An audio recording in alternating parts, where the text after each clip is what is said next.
Hello student, welcome back my YouTube channel science beta. তো প্রিয় ছাত্রছাত্রীরা, আজকে আমি তোমাদের সঙ্গে গলিয়ে তলে আলোর প্রতিসরণ এই চ্যাপ্টারের 14 নম্বর পার্টেতে লেন্সের ক্ষমতা নিয়ে আলোচনা করব। এর আগের ভিডিওতে আমি তোমাদের লেন্সের দুটি ভিন্ন অবস্থানের জন্য স্পষ্ট যে প্রতিবিম্ব তৈরি হয় সেখানে স্পেশাল কিছু কেস আলোচনা করেছিলাম, কিছু ফর্মুলা আলোচনা করেছিলাম। অবশ্যই সেইগুলো দেখবে, যদি না দেখে থাকো খুবই গুরুত্বপূর্ণ আছে। আজকে আমরা লেন্সের পাওয়ার নিয়ে আলোচনা করব। তো লেন্সের পাওয়ার ডিসকাস করার আগে আমরা একটু এই চ্যাপ্টার বেসিক যেটা আমরা আলোচনা লেন্সের বেসিকটা যে অপসারী আর অভিসারী এই কনসেপ্টটা আরেকবার আমরা আলোচনা করব। সেখান থেকে আমরা লেন্সের কনসেপ্টটা, লেন্সের পাওয়ারের কনসেপ্টটা নিয়ে আসবো। তা দেখে নাও, যদি একটা উত্তল লেন্স হয় এবং সেই উত্তল লেন্সের প্রধানাক্ষের সমান্তরাল যদি আলোকরশ্মি লেন্সে আপতিত হয়, তাহলে কি আপতিত হওয়ার পর কী হবে? এইগুলো প্রতিষ্ঠিত হওয়ার পর প্রধানাক্ষ অবস্থিত কোনো একটা বিন্দুতে মিলিত হবে। তার প্রধানাক্ষ অবস্থিত কোনো একটা বিন্দু যেখানে মিলিত হয় সেটাকে আমরা বলি কি? ফোকাস বিন্দু। ওকে, সেটাকে বলে ফোকাল পয়েন্ট। ওকে, ফোকাস পয়েন্ট বলা হয় এটাকে। এবার দেখে নাও অবতল লেন্সের ক্ষেত্রে কেমন হয়। অবতল লেন্স, তাহলে প্রধানাক্ষের সমান্তরাল আলোকরশ্মি যদি আপতিত হয় তা সেটা কী হবে? দেখে নাও, প্রতিসরণ হওয়ার পর এটা বিক্ষিপ্ত হয়ে যায়, এইভাবে বিক্ষিপ্ত হয়ে যাবে। তাহলে বিক্ষিপ্ত হয়ে গেলে তাহলে মনে হচ্ছে যেন এখান থেকে এটা এখানটায় কোনো একটা বিন্দুতে মিলিত হচ্ছে বা প্রতিষ্ঠিত হচ্ছে বলে মনে হবে। তাহলে এটাকে বলা হয় কি? ফোকাস পয়েন্ট বা ফোকাস বিন্দু বলা হয় এটাকে, এফ। এবার দেখে না, প্রত্যেকটা লেন্সের ক্ষেত্রে কি একই জায়গায় মিলিত হয়? দেখে নাও, ধরো এটা হচ্ছে এর দূরত্ব হচ্ছে, আমি ধরলাম এফ, ধরলাম F1 ধরলাম। তাহলে আমি যদি লেন্সের বিভিন্ন লেন্স ব্যবহার করি তাহলে প্রত্যেকটা লেন্সের ক্ষেত্রে কি আলো এখানটায় মিলিত হবে, একই বিন্দুতে মিলিত হবে, বা লেন্স থেকে একই দূরত্বে মিলিত হবে? সেটা কখনো নয়। বা আমি এটা বলতে এই প্রত্যেকটা লেন্সের যদি আলাদা লেন্সের প্রত্যেকটা ফোকাস বিন্দু কিন্তু সেম হবে না। কারোর ক্ষেত্রে কাছে মিলিত হবে, কারোর ক্ষেত্রে দূরে মিলিত হবে। আমি আর একটা লেন্স দেখাচ্ছি, ধরে নাও আর একটা লেন্স নিলাম যেটা অন্য লেন্স, এটাকে L1 ধরলাম, এটাকে L2 ধরলাম। এখানে প্রধানাক্ষের সমান্তরাল আলোরশ্মি আপতিত হচ্ছে। আপতিত হওয়ার পর ধরলাম এরকম কোনো একটা বিন্দুতে মিলিত হয়েছে, এখানটা এফ। তাহলে দেখে নাও এখানে দূরে গিয়ে মিলিত হয়েছে। তাহলে আমরা এটা অবশ্যই আমরা বলতে পারবো যে প্রত্যেকটা লেন্স যদি আলাদা আলাদা লেন্স নিই তো প্রত্যেকটা লেন্সের ফোকাস দৈর্ঘ্য এক নয়। বা আমরা যে আরও বেশিকে যাই, যে যদি আলাদা আলাদা লেন্স হয় সেই লেন্সের ক্ষেত্রে যে আলো যে প্রতিসরণ হচ্ছে প্রতিষ্ঠিত হওয়ার পর একই দূরত্বে, প্রত্যেকটা লেন্স থেকে একই দূরত্বে মিলিত হয় না। কেউ একটু দূরে গিয়ে মিলিত হয়, কেউ একটু কাছে এসে মিলিত হয়। এবার দেখে নাও কার ক্ষমতা বেশি। ধরো একটা লোহার রড আছে, সেই রডকে দুটো ব্যক্তিকে দেওয়া হলো। তো একজন কি মানে হালকা মুড়ে দিয়েছে আর একজন পুরো ধরেই একদম মুচকে দিয়েছে, পুরো বাঁকিয়ে দিয়েছে। তাহলে কার ক্ষমতা বেশি বলবো? যে পুরোটা বাঁকিয়ে দিয়েছে। তাহলে এখান থেকে নাও প্রধানাক্ষের সমান্তরাল আলোরশ্মি এই দুটো লেন্সের মধ্যে কী হচ্ছে? আপতিত হয়েছে। আপতিত হয়ে যাওয়ার পর দেখে নাও এখানে বেশি বেঁকে, মানে জাস্ট এখানে সোজা না বেরিয়ে এটা বেঁকে গিয়ে প্রধানাক্ষের মধ্যে একটা প্রধানাক্ষর অবস্থায় একটা বিন্দুতে মিলিত হয়েছে। এটা কি বেঁকেছে, কিন্তু এর তুলনায় এটা হালকার মতো বেঁকে দূরে গিয়ে মিলিত হয়েছে। তাহলে কার দ্বারা আলোরশ্মি বেশি বেঁকে যাচ্ছে? দেখে নাও, এই লেন্স দ্বারা না এই লেন্স দ্বারা? কার দ্বারা, কোন লেন্স দ্বারা আলোকরশ্মি বেশি বেঁকে খুব লেন্সের কাছাকাছি মিলিত হচ্ছে? সেটা কি? L1 লেন্স দ্বারা। তাহলে দেখে নাও এক্ষেত্রে কী হচ্ছে? আলোকরশ্মি বেন্ড হচ্ছে, বেঁকে যাচ্ছে, কিন্তু এটা যেইভাবে বেঁকেছে সেইভাবে না একটু দূরে গিয়ে মিলিত হয়েছে। অর্থাৎ আমি দেখতে পেলাম এখান থেকে L1 এবং L2 এই লেন্সের এক্সাম্পল থেকে যে এখানে দুটো ক্ষেত্রেই প্রধানাক্ষের সমান্তরাল আলোকরশ্মি আছে। লেন্স L1 L2 দ্বারা প্রতিষ্ঠিত হওয়ার পর এটা প্রধানাক্ষর অবস্থিত কোনো একটা বিন্দুতে মিলিত হয়েছে। কিন্তু L1 লেন্সের ক্ষেত্রে লেন্সের খুব কাছাকাছি, অর্থাৎ আলোকরশ্মিটা খুব বেশি বেঁকে গিয়ে প্রধানাক্ষর খুব কাছাকাছি এসে মিলিত হয়েছে। আর এখানটায় একটু হালকা মতো বেঁকে গিয়ে দূরে গিয়ে মিলিত হয়েছে। তারপরে দুটোর ক্ষেত্রে প্রধানাক্ষর উপরে অবস্থিত কোনো একটা বিন্দুতে মিলিত হয়েছে, কিন্তু একটার ক্ষেত্রে দূরে হয়েছে, একটা দূরে হয়েছে, একটা ক্ষেত্রে কাছে হয়েছে। অর্থাৎ এক্ষেত্রে আলোকরশ্মি বেশি বেঁকে গেছে, এক্ষেত্রে কম বেঁকেছে। তাহলে যেই লেন্স আলোকরশ্মিকে বেশি বাঁকিয়ে দেবে তার ক্ষমতা বেশি হবে। যেই লেন্স আলোক রশ্মিকে কম বাঁকিয়ে দেবে তার ক্ষমতা তার তুলনায় কম হবে। আমি এটা এই এক্সাম্পল দিয়ে বোঝাচ্ছি এই জন্যই, যাতে করে পাওয়ার ব্যাপারটা খুব সহজেই বুঝতে পেরে যাও। যে ক্ষমতা বলতে আমরা কী বোঝাচ্ছি, কোনো একটা রশ্মিকে আমি যত বেশি বাঁকিয়ে দেবো, তাহলে আমি যদি বেশি বাঁকিয়ে তাহলে আমার ক্ষমতা বেশি হবে, যে কম বাঁকাবে তার ক্ষমতা একটু কম হবে। তাহলে যেই মানে এখান থেকে বলতে পারছি তাহলে যে এখান থেকে না প্রধান অক্ষের সমান্তরাল আলোক রশ্মি যত বেশি বাঁকবে তত কাছাকাছি লেন্সে তত কাছাকাছি মিলিত হবে, যত কম বাঁকবে তত দূরে গিয়ে মিলিত হবে। অর্থাৎ যদি প্রধান অক্ষের সমান্তরাল আলোক রশ্মি প্রতিষ্ঠিত হওয়ার পর লেন্সের খুব কাছাকাছি মিলিত হয়ে যায়, তার পাওয়ারটা ক্ষমতা বেশি হবে আর এখানে পাওয়ারটা কম হবে। এখান থেকে আমরা আরেকটা জিনিস বুঝতে পারছি, এই লেন্সের ক্ষেত্রে ফোকাস দৈর্ঘ্য কিন্তু এটা যদি f2 বলি তাহলে f2 গ্রেটার দ্যান f1। দেখে নাও, যদি আলোক রশ্মি বেশি বেঁকে গিয়ে কাছাকাছি মিলিত হয়ে যায় তাহলে যেখানে মিলিত হবে সেটাকে আমরা ফোকাস বিন্দু বলছি। তাহলে ফোকাস বিন্দু থেকে লেন্স থেকে ফোকাস বিন্দু দূরত্ব কী হবে, সেটা কম হচ্ছে। আর যদি দূরে গিয়ে মিলিত হয় তাহলে ফোকাস বিন্দু থেকে লেন্সের দূরত্ব কি বেশি হচ্ছে। তাহলে যার ক্ষেত্রে আলোক রশ্মিগুলো দূরে গিয়ে মিলিত হবে তার ফোকাস বিন্দুটা বেশি দূরে হবে, ফোকাস দৈর্ঘ্যটা বেশি হবে। যেই সমস্ত লেন্স দ্বারা আলোক রশ্মি প্রতিষ্ঠিত হওয়ার পর কাছাকাছি মিলিত হয়ে যায় সেক্ষেত্রে ফোকাস দূরত্ব কম হবে আর লেন্সের পাওয়ার বেশি হবে। তাহলে এক্ষেত্রে পাওয়ার বেশি, ক্ষমতা বেশি হবে, ক্ষমতা বেশি, আর এক্ষেত্রে ক্ষমতা কম হবে, তাই না? তাহলে এই দুটো জিনিস দিয়ে আমরা এটা বুঝতে পারলাম, যদি আলোক রশ্মি বেশি বেঁকে গিয়ে লেন্সের খুব কাছাকাছি এসে মিলিত হয়ে যায় সেক্ষেত্রে সেই লেন্সের ক্ষমতা বেশি। যে যত বেশি বাঁকাতে পারবে আলোক রশ্মিকে তার ক্ষমতা তত বেশি হবে, যে কম বাঁকাবে তার ক্ষমতা তত কম হবে। অর্থাৎ বেশি বাঁকিয়ে দেয় মানে কি, যদি লেন্সের খুব কাছাকাছি আলোক রশ্মি মিলিত হয়ে যায় তার ক্ষমতা বেশি হবে, তাহলে নিশ্চয়ই কাছাকাছি মিলিত হলে ফোকাস দূরত্ব কমে যাবে। তাহলে একটা বেশি হলে একটা কম হচ্ছে। তাহলে এখান থেকে বলতে পারি P proportional to 1/f। তাহলে পাওয়ার বা ক্ষমতা আর ফোকাস দৈর্ঘ্য পরস্পর ব্যস্তানুপাতিক। যদি ফোকাস দৈর্ঘ্য বেশি হয়ে যায় তাহলে পাওয়ার কমে যাবে, যদি পাওয়ার বেশি হয়ে যায় তাহলে ফোকাস দৈর্ঘ্য কমে যাবে। দেখে নাও এক্ষেত্রে কী হচ্ছে, দেখে নাও এই দুটো যদি আমি কম্পেয়ার করি তাহলে এক্ষেত্রে আমরা যদি কম্পেয়ার করে দেখতে পাবো আমরা যে এটা আমি দুটোকে এক্সাম্পল দিলাম, P = PF1, এটা P1 দিলাম, এটা P2 proportional to 1/f2। এখানে f2 বেশি P2 কম, f1 কম P1 বেশি। তাহলে বলতে পারি কি P1 যদি f2 গ্রেটার দ্যান f1 হয় তাহলে বলতে পারি কি P1 গ্রেটার দ্যান P2। তাহলে অবশ্যই এর ক্ষমতাটা বেশি হবে। তাহলে টোটাল ব্যাপারটা একটু কনক্লুড করে নিই আমরা। তাহলে সেটা কি, যদি যে সমস্ত লেন্স দ্বারা আলোক রশ্মি প্রতিষ্ঠিত হওয়ার পর আলোক রশ্মি বেঁকে গিয়ে প্রধান অক্ষের উপর একটা বিন্দুতে মিলিত হয় সেটাকে আমরা ফোকাস বিন্দু বলছি। তাহলে যেই রশ্মি বেশি বেঁকে গিয়ে খুব দ্রুত মানে লেন্সের খুব কাছাকাছি মিলিত হবে, যেই সমস্ত রশ্মি লেন্স দ্বারা প্রতিষ্ঠিত হওয়ার পর লেন্সের খুব কাছাকাছি মিলিত হয়ে যায় সেই লেন্সের পাওয়ার বেশি। আর যেই লেন্স দ্বারা আলোক রশ্মি প্রতিষ্ঠিত হওয়ার পর দূরে গিয়ে মিলিত হয় সেই লেন্সের পাওয়ার কম হবে। অর্থাৎ যেই লেন্সের ফোকাস দৈর্ঘ্য বেশি হবে তার পাওয়ার কম হবে, আর যার ফোকাস দৈর্ঘ্য কম হবে তার পাওয়ার বেশি হবে। এখানে দেখেন কাছাকাছি মিলিত হলে কী হবে, ফোকাস দৈর্ঘ্য কম হচ্ছে তাহলে পাওয়ারটা বেশি হবে।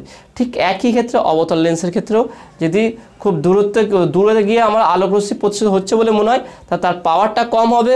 তাহলে যদি খুব কাছাকাছি কোনো একটা বিন্দু থেকে আলোক রশ্মি প্রতিষ্ঠিত হচ্ছে বলে মনে হচ্ছে সেখানেও আমার পাওয়ারটা বেশি হবে। তাহলে এখান থেকে আমরা একটা জিনিস বুঝতে পারলাম যে ফোকাস দৈর্ঘ্যের সঙ্গে পাওয়ার বা ক্ষমতা লেন্সের পরস্পর ব্যস্তানুপাতিক আছে। তাহলে এটা এসআই পদ্ধতি যেটা আমরা বলি, এসআই এবং সিজিএস পদ্ধতিতে।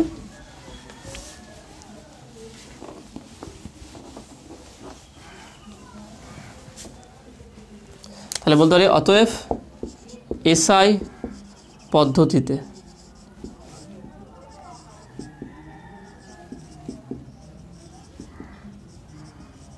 লেন্সের ক্ষমতা সেটা কী হবে দেখে নাও, P = 1/f। যে কারণ এসআই পদ্ধতি এফ হচ্ছে কি, এফ রেখা হচ্ছে মিটার, তাহলে 1/মিটার বা P = 1/f মিটার -1। ওকে, তাহলে এসআই পদ্ধতিতে লেন্সের পাওয়ার হচ্ছে কত, P = 1/f মিটার -1। আর সিজিএস পদ্ধতিতে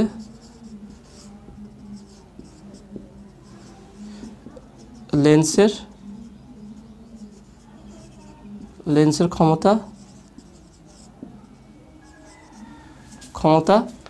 পি ইকুয়াল টু, তাহলে দেখে নাও আমরা এখানে বলতে পারি কি 100/f সেমি -1, তাহলে মিটার -1 আছে, তাহলে 1/মিটার, তাহলে 1/মিটার মানে হচ্ছে কি 1/100, সেইটা 100টা উপরে উঠে যাবে, তাহলে সেন্টিমিটার হয়ে যাবে। তাহলে দেখে নাও সিজিএস পদ্ধতিতে পাওয়ার রেক হচ্ছে 100/f সেন্টিমিটার মাইনাস, আর এসআই ক্ষেত্রে P equal to 1/f metre -1। Okay, এই দুটো সমীকরণ। নর্মালি পাওয়ারের একক হচ্ছে, দেখে না পাওয়ারের, তো নর্মালি পি এর একক হচ্ছে কি ডায়াপ্টার। ওকে, ডায়াপ্টার হচ্ছে কি আমার লেন্সের পাওয়ারের একক। তাহলে সিজিএস পদ্ধতিতে আমরা নর্মালি যদি মিটার সেন্টিমিটার বলি, তাহলে P equal to 1/f metre -1, P equal to 100/f centimetre -1, বা আমরা বলতে পারি কি ডায়াপ্টারও বলতে পারি এটাকে। ওকে, তো আসলে তুমি এটা বুঝতে পারছো। নেক্সট এবারে আমরা লেন্সের ক্ষেত্রে যে আমরা লেন্সের যে ফোকাস দৈর্ঘ্যে যে কম্বিনেশন করেছিলাম, সেই ক্ষেত্রে পাওয়ারের কম্বিনেশন কেমন হবে দেখুন। যদি দুটো লেন্স, এবার আমরা ফোকাল লেন্সের সঙ্গে পাওয়ারের একটা রিলেশন বের করতে চাইছি। দেখে নাও, যদি দুটো লেন্স এইভাবে থাকে পরস্পর কাছাকাছি, এর হচ্ছে ফোকাস দৈর্ঘ্য f1, এটা হচ্ছে f2, তাহলে এই দুটোর জন্য আমরা যে ইকুইভ্যালেন্ট ফোকাল লেন্থ পেয়েছিলাম তার সমীকরণ কী পেয়েছিলাম 1/f equal to 1/f1 plus 1/f2। ওকে, এটা তাহলে এটা যদি পাওয়ারে কনভার্ট করে দিই তাহলে কী হবে, তাহলে 1/f মানে কি শুধু পি ইকুয়াল টু 1/f1 হচ্ছে p1 প্লাস p2। তারপরে দুটি লেন্সকে যদি পরস্পর একসঙ্গে সংস্পর্শে রেখে এবার রাখা হয়, তাহলে এর যে পাওয়ারটা, সেই পাওয়ার দুটো পাওয়ারের যোগফল, অর্থাৎ পাওয়ার বা ক্ষমতা বেড়ে যাবে, লেন্সের ক্ষমতা বৃদ্ধি পাবে। তাহলে যেখানে পি ইকুয়াল টু বলছি 1/f, p1 equal to 1/f1 আর p2 equal to 1/f2। Okay, তাহলে পাওয়ার লব্ধি পাওয়ারটা কী হবে, ইকুইভ্যালেন্ট পাওয়ার বেড়ে যাবে, দুটো যোগফল হয়ে যাবে। ওকে, আর যদি এরকম কেস হয় দুটো লেন্স পরস্পর একটু দূরত্বের মধ্যে আছে, ধরলাম এই দূরত্বের মধ্যে আছে, সেই ক্ষেত্রে আমার তুল্য ফোকাস দৈর্ঘ্য কী ছিল, দুটি লেন্স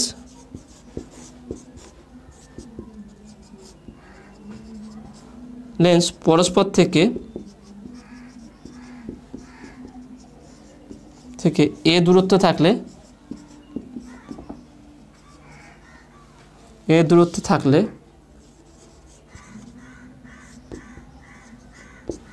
দুটি লেন্স পরস্পর থেকে এ দূরত্বে থাকলে সেক্ষেত্রে আমরা বলতে পারি কি 1/f equal to 1/f1 plus 1/f2 minus a/f1 f2।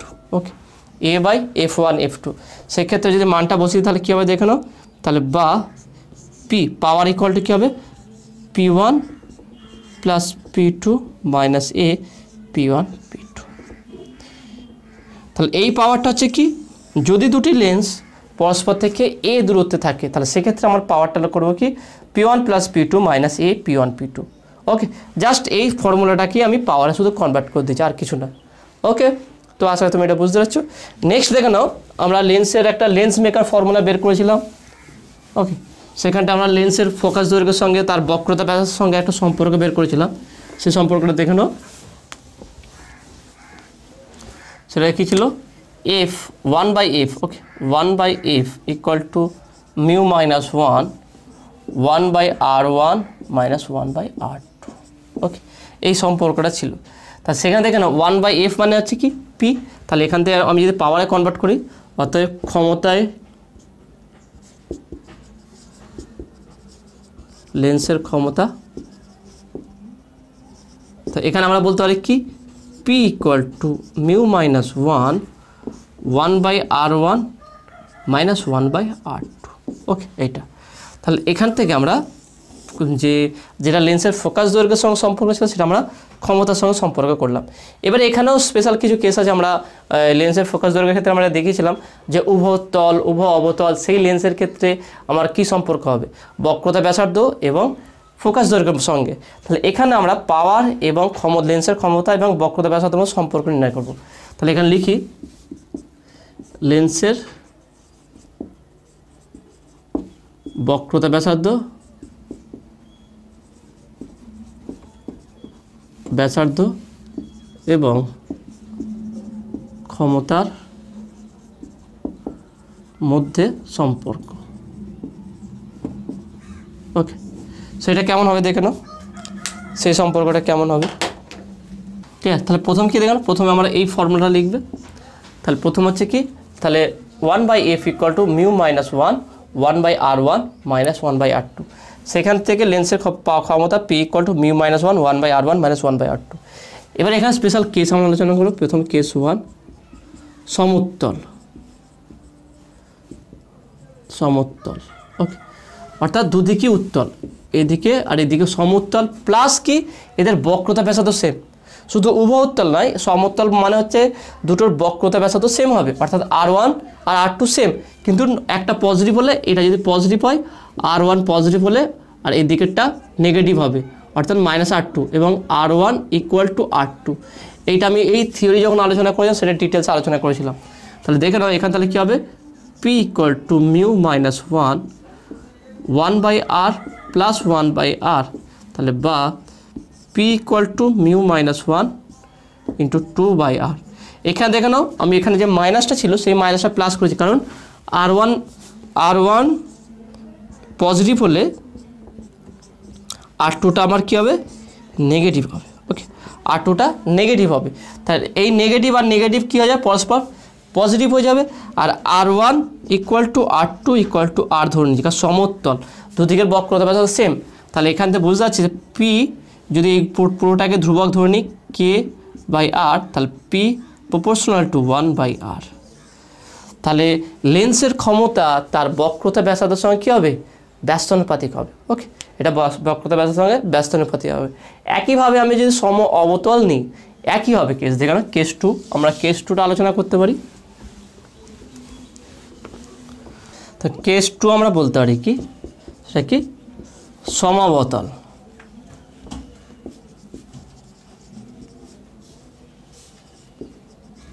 সমতল লেন্স।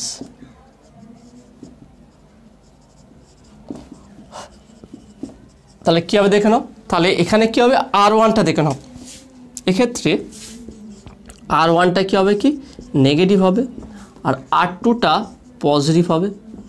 কারণ দেখুন সমবতল মানে হচ্ছে কি এইভাবে, এইটা আছে, তাহলে R1টা এদিকে হবে, R2টা এদিকে, তাহলে R2 পজিটিভ, R1 নেগেটিভ।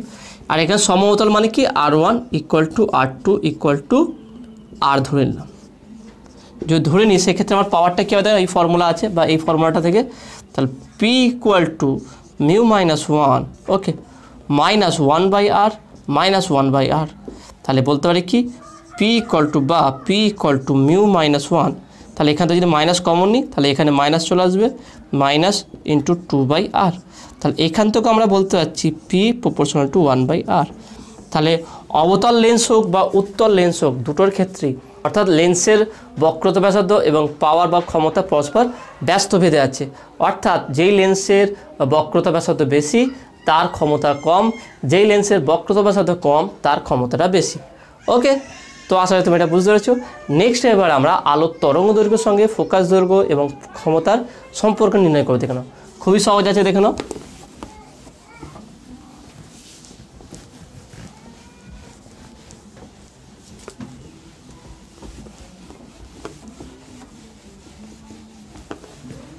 তাহলে এখানে বলতে পারি আলোর তরঙ্গ দৈর্ঘ্য, ওকে, আলোর তরঙ্গ দৈর্ঘ্যের সঙ্গে লেন্সের ফোকাস দৈর্ঘ্য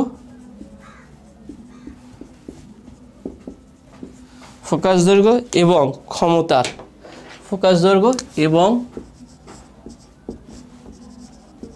ক্ষমতার সম্পর্ক। ওকে, এটা আমরা সম্পর্ক নির্ণয় করতে গেলাম। আমরা জানি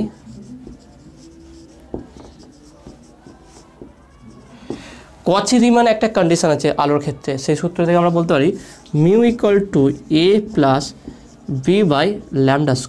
ওকে, μ = a + b/λ², যেখানে এ ও বি ধ্রুবক বা কনস্ট্যান্ট। ওকে, এ আর বি কনস্ট্যান্ট আছে, তাহলে এখান থেকে আমরা বলতে পারি তাহলে অতএব mu proportional to 1/λ square, mu proportional to 1/λ square, অর্থাৎ যেই তরঙ্গের তরঙ্গ দৈর্ঘ্য বেশি তার প্রতিসরাঙ্ক কম, যার তরঙ্গ দৈর্ঘ্য কম তার প্রতিসরাঙ্ক কি বেশি হবে। ওকে, তাহলে এখান থেকে বলতে পারি আর যদি লেন্সের যেই লেন্সের ক্ষেত্রে আমরা ব্যবহার করব সেই লেন্সের যদি আমার ফোকাস দৈর্ঘ্য এফ হয়, তাহলে ধরি যদি লেন্সের ফোকাস দৈর্ঘ্য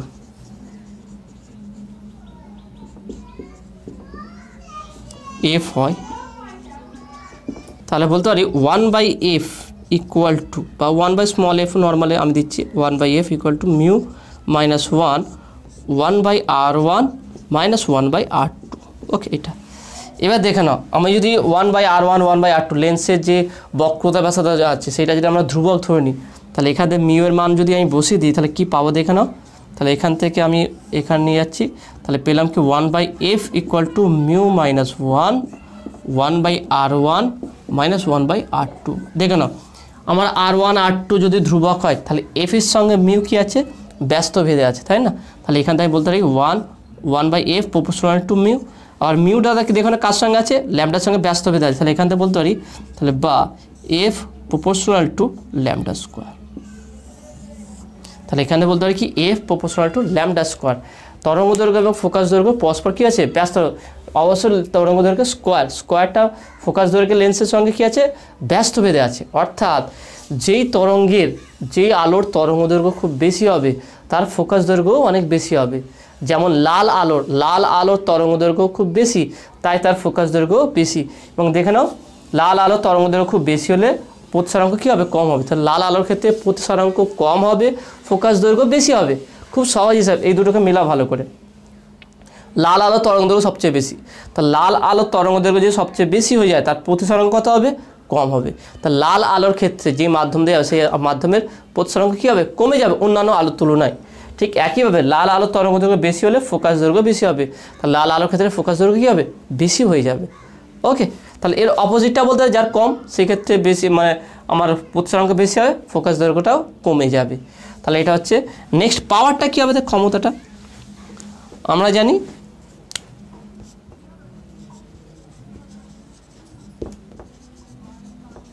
সেটা কি পি প্রপোর্শনাল টু 1/f। তাহলে এখান থেকে আমরা বলতে পারি পি প্রপোর্শনাল টু 1/λ স্কোয়ার। তাহলে যার ফোকাস দৈর্ঘ্য বেশি হবে তার কি হয়ে যাবে, ক্ষমতাটা কমে যাবে। একইভাবে তাহলে দেখলাম যে সমস্ত তরঙ্গের তরঙ্গ দৈর্ঘ্য বেশি হবে তার পাওয়ারটা কী হবে, কমে যাবে। যে সমস্ত আলোর তরঙ্গ দৈর্ঘ্য বেশি হবে তার ক্ষমতাটা কম হবে, যে সমস্ত আলোর তরঙ্গ দৈর্ঘ্য খুব কম তার ক্ষেত্রে পাওয়ারটা বেশি হয়ে যাবে। ওকে, তাহলে পি প্রপোর্শনাল টু 1/λ স্কোয়ার। এই ফর্মুলাগুলো অবশ্যই মনে রাখবে, এখান থেকে অঙ্ক আসতে পারে, বা তোমরা যারা নিট বা যেই জন্য প্রিপারেশন নাও সেক্ষেত্রেও এই ফর্মুলাগুলো খুবই কাজে আসবে। ওকে, তো আশা করি তুমি এটা বুঝতে পেরেছো। নেক্সট এবারে আমরা দুটো ছোট্ট থিওরি বাকি আছে, সেটা আলোচনা করে নেবো। একটা হচ্ছে এফ সংখ্যা কী আর ক্ষেত্রের গভীরতা কী, লেন্সের ক্ষেত্র গভীরতা। খুবই ছোট্ট থিওরি আর খুব সহজ, এবং এখান থেকে এমসিকিউ কোশ্চেনও আসে। প্রথম আমরা বুঝবো কি এফ সংখ্যাটা কি। এফ সংখ্যাটা বুঝে নি, খুব সহজ।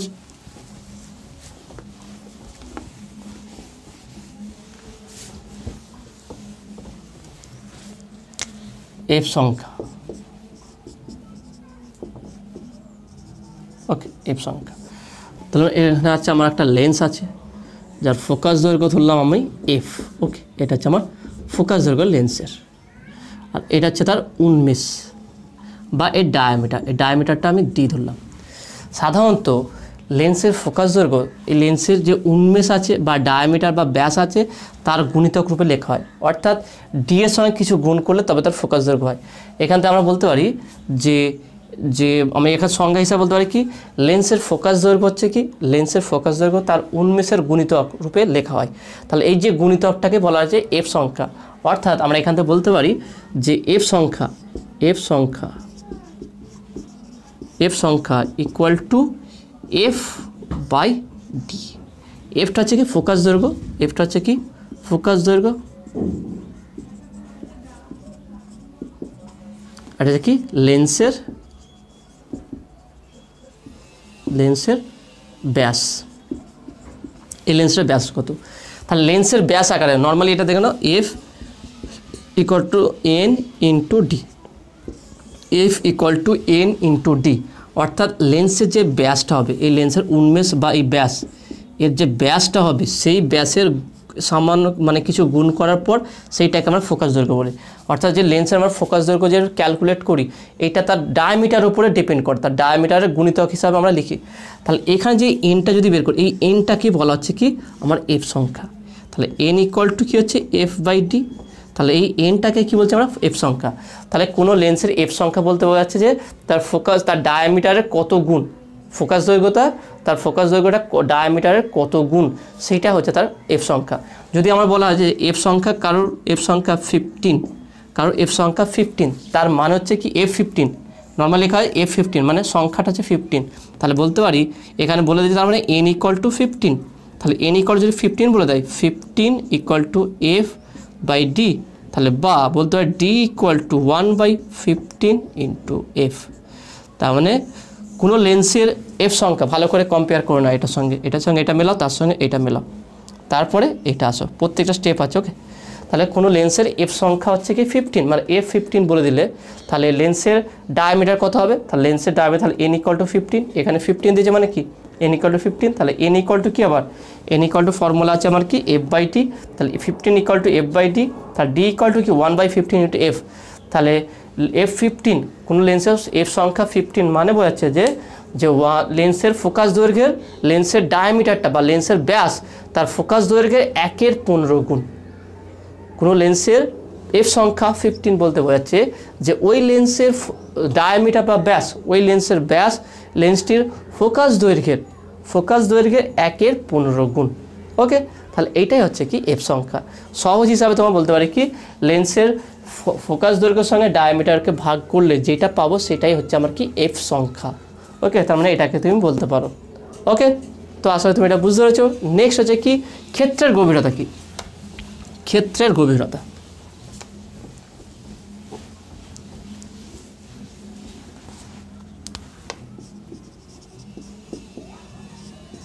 ক্ষেত্রের গভীরতা, ক্ষেত্রের গভীরতা। ওকে, ক্ষেত্রের গভীরতা কি, তোমার একটা সমতল আছে বা আমি এইভাবে তোমার দেখাতে পারি, একটা এরকম সমতল আছে, কার্ডবোর্ড আছে, এখানে একটা পয়েন্ট আছে। ওকে, এখান থেকে ধরলাম এরকম একটা, এখানে একটা বস্তু আছে এরকম পয়েন্ট আকারে, এরকম লম্ব দণ্ড আকারে একটা বস্তু আছে, এখানটা একটা লেন্স রাখা হয়েছে। লেন্সকে আমরা কী করি, যখনই কোনো বস্তু কোনো বিন্দু থাকে লেন্সটাকে আমরা এইভাবে ঘুরিয়ে ঘুরিয়ে ফোকাস করি। একটা দেখবে মোবাইলে দেখবে ফোকাস করলে একটা পয়েন্ট থাকে, যেই পয়েন্টটা আমরা চাইছি ক্লিয়ার হোক সেই পয়েন্টটা আমরা টাচ করি, অর্থাৎ সেখানে ফোকাসিং করা হয়।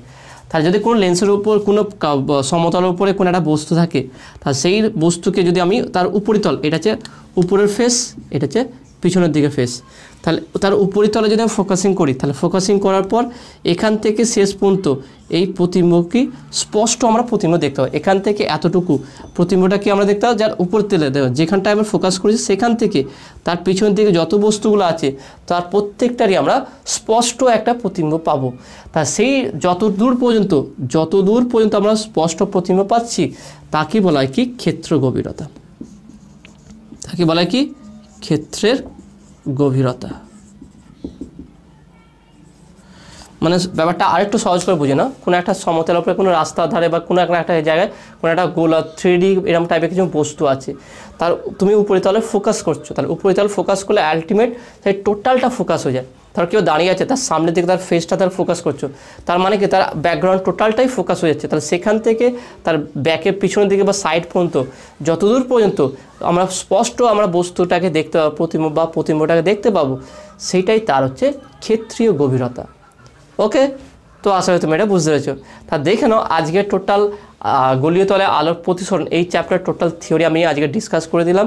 যদিও কোনো জিনিস ফাঁকা বাকি থেকে থাকে বা কোনো সমস্যা থাকে সেটা তোমরা কমেন্টে জানাবে। আজকের থিওরিটা কেমন লাগলো সেটা তোমরা কমেন্টে বলবে। নতুন থাকলে অবশ্যই চ্যানেলটি সাবস্ক্রাইব করবে এবং পাশে থাকা বেল আইকন প্রেস করবে আর বন্ধুদের সঙ্গে বেশি বেশি করে শেয়ার করবে। তো দেখাবে নেক্সট ভিডিওয়। Have a nice day.